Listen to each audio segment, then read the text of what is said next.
As you know, we've been doing a lot. A lot of us have chosen to do proverb a day. I did that last month. I'll probably do it again going into January, but I wanted to take a little sidetrack personally into Ecclesiastes. And so I have been diving into that. I wanted to get refreshed on it before I really hit it on it and said, "Hey, everyone, hey, you guys need to go back through Ecclesiastes and do this." But I'm so glad that I did. And I would encourage you guys to check it out too and add that to your list if you want to. But I'm going to talk a little bit about Ecclesiastes chapter 10. Chapter 10, 11. I'm telling you, there is so much gold here. It is absolutely ridiculous. Absolutely ridiculous. So I want to talk about chapter 10, verse 18. Okay.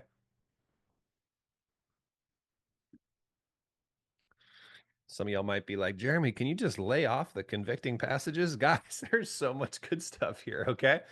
Something that I'm just curious, how many of you have heard a whole sermon series on work ethic before?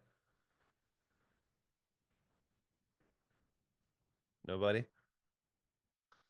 Okay, you have. A couple of you guys have. Well, that's good.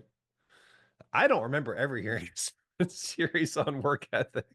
I've heard sermon series around around work, but I'm talking about being hardworking, diligent, not slothful. That's awesome. Shanita, that's awesome. Okay, but I did something that I think is fairly rare. And I want to just read through this passage because it's so rich. Okay, Ecclesiastes 10:18. Through sloth, the roof sinks in, and through indolence, the house. I'll read this in another translation just to help some of us. Okay. Because of laziness, the roof caves in, and because of idle hands, the house leaks. Chapter 10:18, Ecclesiastes. Some of y'all are like, my house is leaking right now. Right? I want to talk about this passage because I think that there's so many other things we want to label as the root cause of our finances beside laziness. But if you really stop and think about it, I can pretty much guarantee that you could trace nearly every source of your financial problems back to some form of idleness or laziness. Which, yes or no, is that a popular message right now? Right? Is that a super popular message right now? Probably not. But I wanted to point this out because you guys, today's laziness is tomorrow's crisis. And some of you are experiencing crisis right now because of laziness. Now, if that's the case, first of all, congratulations on being here and fixing it. Okay. So again, everyone take your right hand, put it over your left shoulder, pat yourself on the back for me. Okay. I'm proud of you for being here. We're doing something about it. Okay. So like we're not here to just bash you over the head or things like this. But I do think it's important that we stop and take personal responsibility, which is again is not very popular in our culture right now, and really just stop and think, okay, instead of blaming all of these other circumstances and these people and these things or even God, where can I take a second and just acknowledge the challenges I'm having right now as being caused by laziness? And the reason I want you to do this and just take a second to do this, again, it's not to make you feel bad perpetually and make you feel tons of shame. I promise today we're going to walk away with some practical application. It's going to be really good. We're not here just to beat ourselves up. But if you don't know what the problem is and you don't diagnose it properly, you're never going to be able to create the proper solution. Does that make sense?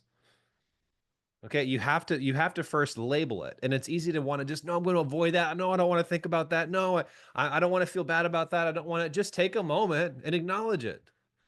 Okay, we're going to work through it, but take stock for a second and just think, okay, where in my life, so first of all, right now, label, where is the roof sinking in for you right now? Okay. Where do you feel like the roof is sinking in? Where do you feel like the roof is sinking in? Where do you feel like your house is leaking? It could be. It's metaphorically, but that could also be a reality. So pop it in the chat. Just think about, okay, what are some leaks I'm experiencing right now in my financial home? Okay. And if I stop and look back, how could I trace this back to laziness? Putting off something that I was supposed to do, procrastinating on something I was supposed to fix, ignoring something that was really important.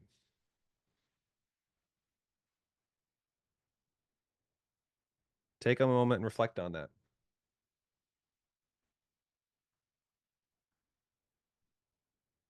Where have I chosen comfort over responsibility? And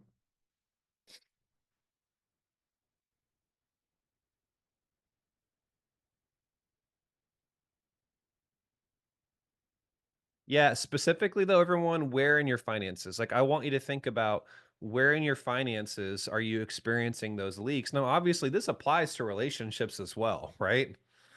Some of you are like, man, I feel like my relationship with my spouse or so and so is completely deteriorating and falling apart. Well, could be because of a lot of laziness.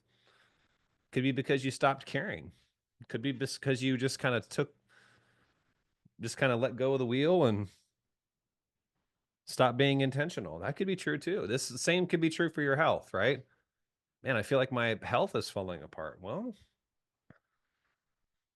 where has laziness gotten you there, guys? I mean, this is pretty much affects every area of your life, right? We could trace everything back to, but specifically, yeah, these are good, guys. These are good. Ooh, some of y'all are being vulnerable. Love that. Social media. Yep. I've told you guys so many times before, I cannot keep social media apps on my phone because I absolutely waste time. Guys, we cannot waste our time. We cannot waste opportunities that God has given us and then turn around the next day getting all angry, shaking our fists at God, at the heavens, saying, God, why'd you put me here? Why is this happening to me? Every day, guys, he gives us opportunities to change. Every day he gives us opportunities to not let the roof sink or the house leak, but we have to do something about it. Okay? Yeah, overspending, not sticking to your budget. Okay. And again, we're going to work through this. We're not just going to stay here but you take a moment, and this is a moment just to again, guys, remember, confess your sins to one another and you will be healed. Okay? So this is part of like confession, okay? Even just take this moment and just ask God for forgiveness. Be like, Lord, this is where I'm been irresponsible.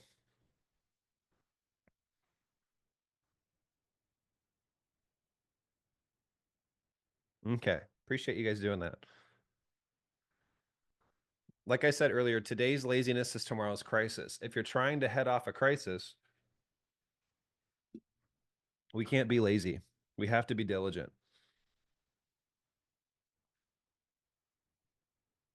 Don't wait until stuff hits the fan. Take responsibility like you guys are doing right now, and let's come up with a plan to make it right. Amen. Let's do it. But we have to do something because remember, everyone, just like everyone here, who loves compounding interest? Anybody? Raise your hand, okay? In the good way, right? Toward like your investments, okay? Procrastination has compounding consequences as well, okay?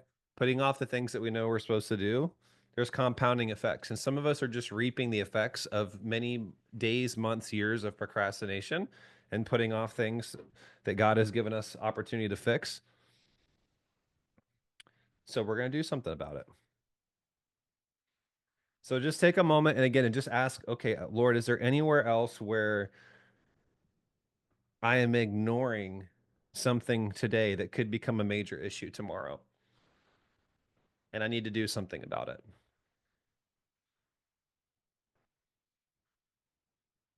Is there anywhere else? Okay, we know what in the past what got us here. Now let's look at the present. Okay? Just ask yourself, okay, ask the Lord,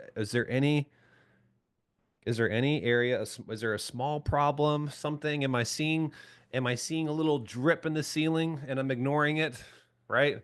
We just had this happen last week where my wife is in the living room. All of a sudden she looks up and she's like, was that 3 foot streak of water always there? No, it was not. We could have ignored it, but we went upstairs, dinked around, found the water leak, had to call a plumber, have him come out and fix it. You know what's funny? What's ironic is that the piece they use to tighten, I'm not a plumber. I don't even know what to call it. But anyways, the piece the piece that they use to tighten this thing, Tracy would know. Uh it was actually the same pieces they use for like mobile home pieces. It's like super cheap. And he's like, it's just because somebody was being cheap and not being thoughtful about the future. That's why they put that in there to save a little bit of money. And then that's what caused the whole thing to leak. So it's just kind of funny. And it's a nice house. So, but they put some cheap stuff in there. So yeah, another question is, right now, like what are some small leaks, quote unquote? We could even say in your spending that needs attention before they become some floods.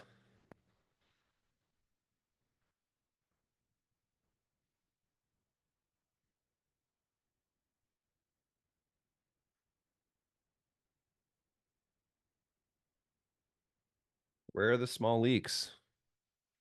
And again, guys, this could be spending, this could be investing. Some of you might be putting off saving, you might be putting off investing. But I've had so many of those calls where people call me and some major injury happens that they hit a certain age and they really can't earn like they used to. The house is leaking in, sometimes literally, and it's because they put it off so long. Don't wait. Don't wait, don't wait, don't wait. What is that small leak?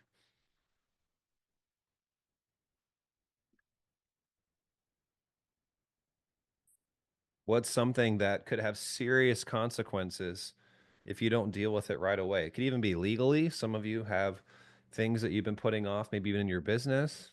If you have that in your career,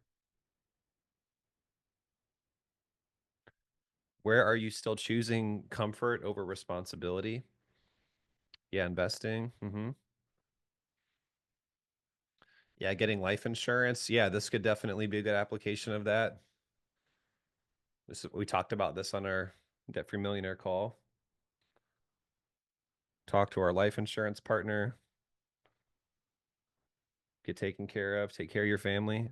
We just literally, guys, I had a client this last week. I just found out her husband had a heart attack. It's gone. Thank God he had like some life insurance. If not, she would be absolutely in huge trouble. Her son has special needs. That's her full-time responsibility, taking care of him. I'm sure his only regret, if he could say it, would be he didn't have more of it, but at least he had some.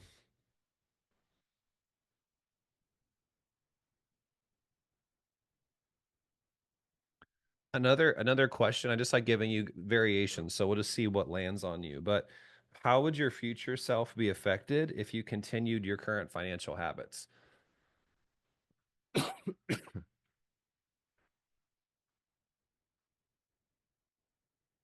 Or if we want to say it in a positive way, what would your future self be thanking you for if you were to make a change today?